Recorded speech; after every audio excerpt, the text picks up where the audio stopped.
기자수첩 안진용입니다. 미스터트롯2가 본격적으로 시작됐습니다. 원조 트로트 프로그램이죠. 본격적인 참가자 모집 중인데 오는 9월까지 지원자를 받습니다. 간략하게 소개를 해드리면요. 지원서 작성 후에 간단한 자기소개가 포함된 5분 내외의 노래, 영상 2곡을 포함시키고요. 단 튠이나 믹싱을 하면 안 됩니다. 본인이 부른 소위 말한 생목, 그 목소리 그대로 들을 수 있는 파일이어야 되고요. 원본이어야 된다는 얘기입니다. 그리고 얼굴 사진도 별도로 첨부를 해야 됩니다. 사진 한 장인데 이 역시 어플리케이션에 의한 보정 없이 본인 얼굴을 내추럴하게 그대로 보여줄 수 있는 정면 샷이어야 한다는 거죠.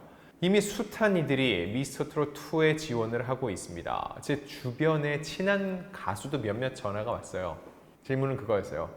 미스터트롯2를 할까요? 불타는 트롯맨을 할까요? 와, 근데 저도 쉽게 답을 못 내리겠더라고요. 누가 보더라도 미스터트롯2가 이 원조 프로그램의 네임밸류를 분명히 갖고 있습니다. 그런데 반면 불타는 트롯맨은 그 미스트롯 영광을 일군 제작진이 모두 옮겨왔어요. 어느 쪽 손을 들어줘야 될지 모르겠어요. 그래서 제 결론은 네가 알아서 해라 였습니다. 자, 웃으면서 얘기를 하는데 오늘 할 얘기는 절대 웃으면서 할 수 없는 이야기입니다. 지금부터 시작을 할 건데, 자, 여러분께 어느 날 연락이 왔습니다. 여러분이 트로트 가수 지망생이에요. 혹은 문명 트로트 가수입니다. 이때 누군가가 달콤한 얘기를 합니다. 나랑 손 잡으면 미스터트롯2 몇 등까지 보장해 줄게. 어떨 것 같으세요? 귀가 번뜩일 것 같지 않으세요? 일단 미스터트롯 하면 인생 역전의 기회거든요. 미스터트롯도 보면 탑7이 아니더라도 중도 탈락한 이들이 지금도 활발하게 활동을 하고 있습니다. 가수로서 위상이 완전히 달라진다는 거죠. 그러다 보니까 내로를 하는 사람들이 대거 몰렸습니다. 그야말로 낙타가 바늘구멍 뚫는 심정으로 지원을 하고 있는 거예요. 그런데 이때 누군가가 와서 걱정하지 마. 순위 보장할게. 네가 뭘 어떻게 하든 몇 등까지는 갈 거야. 본선 몇 차까지는 갈 거야. 라고 장담을 합니다. 여러분은 어떡하시겠어요? 그런데 올데스타가 바로 이런 은밀한 제안을 하는 사람이 있다는 제보를 직접 받았습니다. 그래서 그 실체를 파헤쳐 보겠습니다. 자, 그 제보의 내용이 어떤 거였냐면 TV조선, 미스터트롯 및 가요계 관계자들 이름을 대면서 내가 다 그 사람들과 인연이 있다, 연결이 돼 있다, 전화 한 통 넣으면 된다 라는 식의 얘기를 한다는 겁니다. 그런데 이게 생판 모르는 브로커뿐만 아니라 매니지먼트 업계에서 일하는 관계자의 이름도 나오고 있다는 거죠. 이 관계자는요, 그냥 내가 몇 등 올려줄게 이게 아니라 내가 어느 정도 이상의 성적을 보장할 수 있으니까 나랑 손 잡아. 나랑 전속 계약 맺어. 이런 의미였습니다. 통상 전속 계약을 맺으면은요, 그 계약 기간 동안은 정해진 비율대로 배분을 해야 되고 활동 역시 함부로 못 합니다. 회사에서 오케이, 승인이 난 활동만 할 수 있기 때문에 굉장히 민감한 관계라고 할 수 있죠. 자, 예를 들어 볼게요. 미스터트롯 때 이찬원, 김희재 소속사 없었죠. 미스터트롯2 때 양지은 소속사 없었습니다. 이들을 데려가는 것만으로 황금알을 낳는 거위를 안는 것과 진배 없습니다. 그런데 만약 자신이 좋은 조건으로 미리 확보해 놓은 사람이 미스터트롯2에서 일정 수준 이상, 더 나아가 탑7에 든다면 그럼 어떤 결과가 초래될까요? 동방석에 앉는 거겠죠. 자, 처음에는 의심했어요. 기자는 제보를 받는 것도 하지만 의심도 계속합니다. 이 제보가 사실일까 아닐까. 그래서 체크를 해보니까 그냥 루머구나 하기에는 특정 업계 관계자들의 이름이 너무 여러 차례 제보가 들어왔습니다. 자칫 오해가 발생할 수도 있기 때문에 제가 누구인지 특정하거나 알 수 있게 얘기를 하진 않을 겁니다.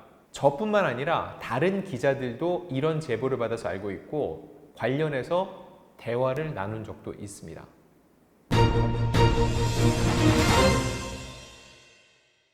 그런데 수면 위로 이거를 당사자들이 어떤 문제를 삼거나 어떤 문제가 수면 위로 불거진 건 아니기 때문에 지금은 쉬쉬하고 있는데 나중에 실제로 프로그램이 진행되는 과정에서 어떠한 잡음이 번질 수도 있다는 거죠. 그래서 사전에 차단하는 게 굉장히 중요하거든요. 자, 이런 와중에 TV조선이 입장문을 냈습니다. 그 입장문을 살펴볼게요. 지난 6일 공식 홈페이지에 글을 올렸습니다. 그 내용을 보면 최근 일부 회사가 TV조선과의 계약 친분 관계를 내세워 오디션에서 유리한 결과를 보장한다는 허위 사실을 유포하며 계약을 요구한다는 제보를 받았다고 밝혔습니다. 제가 얘기했던 바로 그 부분이죠. 실제로 이런 얘기가 돌고 있는 게 제가 이 TV조선에 제보하진 않았습니다. 제가 취재하는 사안이었기 때문에 결국 저 말고 똑같이 이 사안을 들은 누군가가 TV조선에 제보를 했다는 거겠죠. 이어서 이런 얘기를 해요. TV조선은 위 사안과 일체 관련이 없으며 오디션은 공정한 절차를 통해 이루어질 것이라고 덧붙였습니다. 도대체 무슨 이유로 그런 얘기를 하는지 모르겠지만 TV조선은 누군가 얘기하는 그 사람과 아무런 연관이 없다고 확실하게 선을 그은 겁니다. 그리고 파란색 글씨로 이런 글도 있어요. 참가자분들께서는 관련 피해를 입지 않도록 주의 당부드립니다. 라고 썼습니다. 왜 이렇게 썼을까요? 자, 참가하는 이들 중에선 개인이 많습니다. 어떤 특정 소속사에 몸담고 있지 않고 트로트에 열망이 있고 트로트 가수로 성공하고 싶은 개인들이 많아요. 그분들은 사활을 걸고 덤비겠죠. 사활을 건 이들에게 조금 더 네가 살 수 있는 길을 넓혀주겠다라는 얘기가 들어오면 귀가 솔깃해질 수밖에 없을 거예요. 그런데 이런 곳과 일단 손을 잡았다라고 알려지면 실제로 그 사람이 어느 정도 위에 올라갔건 못 올라갔건 상관없습니다. 특정 회사가 그런 루머를 양산하고 다녔고 그런 주장을 하고 다녔고 누군가가 거기에 소속이다 하는 순간 퇴출입니다. 그 오디션에서만 퇴출이 아니라 가요계에 발들이기도 힘들 거예요. 왜냐?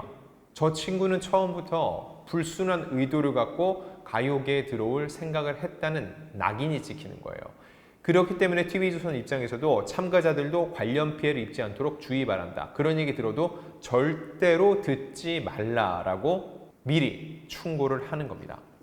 자, 여기서 또 하나 드는 생각. 임의로 순위를 올린다? 순위 조작 가능할까? 이 의문은 매번 오디션 때마다 나오는데 워낙 쟁쟁한 실력자들이 나오기 때문에 가끔은 이해할 수 없는 결과가 도출될 때도 있습니다. 그럴 때마다 조작 이야기가 흘러나오는데 사실 제가 볼 때 거의 불가능해요. 여러 심사위원들 앞에서 실력을 뽐내고 그 모습을 시청자 그리고 방청석에서도 지켜봅니다. 누가 봐도 잘 불렀는데 똑 떨어뜨리거나 누가 봐도 실력 미달인데 합격이라고 얘기하면 바로 얘기 나옵니다. 요즘 SNS 시대죠. 내가 여기 갔었는데 이거 이해 안 되라는 글이 딱 올라오는 순간 일파만파예요.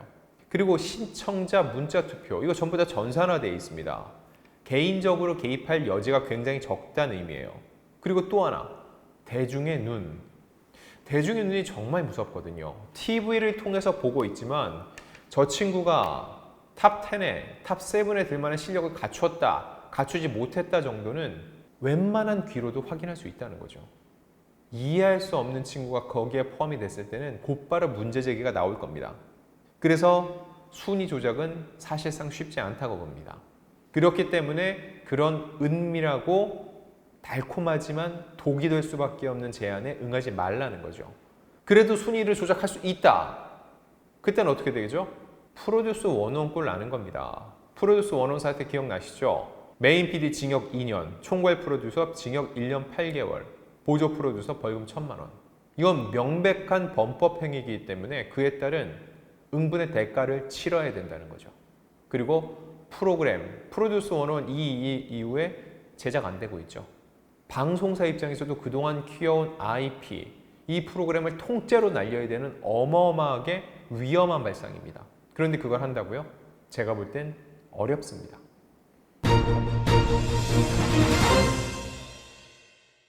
자, 이 조금은 다른 결일 수 있는데 저한테 그런 질문이 진짜 많이 와요. 우리 애가 길거리 캐스팅을 당했는데 제안을 받았는데 일단 이 얘기하면 둘 중에 하나예요. 엄마들이 눈이 반짝반짝해요. 이 부분은 연예계, 스타에 관심이 많은 거죠. 또 한 분은 눈이 굉장히 깜짝깜짝하면서 걱정을 합니다. 우리 애 괜히 바람 드는 거 아니에요? 이럴 때 제가 어떻게 할까요? 처음부터 아예 아니에요. 절대 저 이렇게 안 합니다. 제가 먼저 명함을 달라고 해요. 찍어서 보내보라고 하는데 10중 8구는 처음 들어보는 회사거나 어떤 스타가 소속되어 있는지 확인조차 불가한 회사들입니다. 자, 그 다음 어떻게 하냐고요? 가보라고 합니다. 아, 언제 미팅 잡으셨어요? 가서 미팅하고 오세요. 미팅하고 무슨 얘기하는지 듣고 오세요라고 얘기해요. 가면 10중 8구는 또 어떻게 되냐? 너무 괜찮은 아이인데 얘를 데뷔시키기 위해서 트레이닝이 필요합니다. 트레이닝 비용을 요구를 해요. 보컬 트레이닝, 연기 트레이닝. 이곳은 학원입니다. 공식 매니지먼트가 아니에요. 여러분, 일선 제대로 일하는 매니지먼트들은요, 돈 요구 절대 안 합니다. 본인들이 투자를 해서 얘를 키우면은 나중에 일정 부분을 번 돈에서 제하죠. 그동안 너한테 들어갔던 이러이런 돈들을 제한다라는 게 전부 다 계약서에 명시가 되지 미리 돈 받는 거 절대 말도 안 됩니다. 그런데 더 나가서 매니저 활동하는데 PD들 만나야 되니까는 판공비, 접대비, 의상사에 대한 의상비 요구했다? 여기는 사기꾼입니다. 아카데미 수준도 아니고 사기꾼이에요. 돈 주세요 하는 순간. 절대 아니라는 거 여러분 말씀을 드립니다. 그리고 인터넷에 검색하면 요즘 다 나옵니다. 여러분이 받은 명함 인터넷에 검색을 해보시고 거기에 어떤 스타가 소속이 되어 있는지, 이거는 전속계약 소속입니다. 그냥 그 사람 CF 찍는데 우리 애들이 따라갔어요. 이런 식의 그런 광고 문구가 아니에요. 이 정도 확인을 하면 여러분들도 길거리 캐스팅에 괜히 현혹되는 일 없을 겁니다. 아, 또 하나 말씀드리면 요즘은 길거리 캐스팅 거의 안 해요. 왠지 아세요? SNS의 발달이 다 돼 있죠. SNS 안에서 정말 유명하고 잘생기고 예쁜 아이들 이미 소문이 다 나 있어요. 거기를 통해서 오히려 접촉을 하지, 지나가다 괜찮은 애 덥석 잡는 거, 레퍼런스 체크, 걔가 어떤 아이인지 모르기 때문에 오히려 일선 업체들은 피하는 경향이 있다는 거 말씀을 드리고, 마지막으로 미스터 트롯 2 그리고 불타는 트롯맨을 준비하는 여러 트로트 지망생들 그리고 무명 가수 여러분들, 내가 몇 등까지 보장할 테니까 나랑 손잡자 절대 하지 마십시오. 그 손을 잡는 순간 여러분 가수 인생이 끝날 수도 있습니다.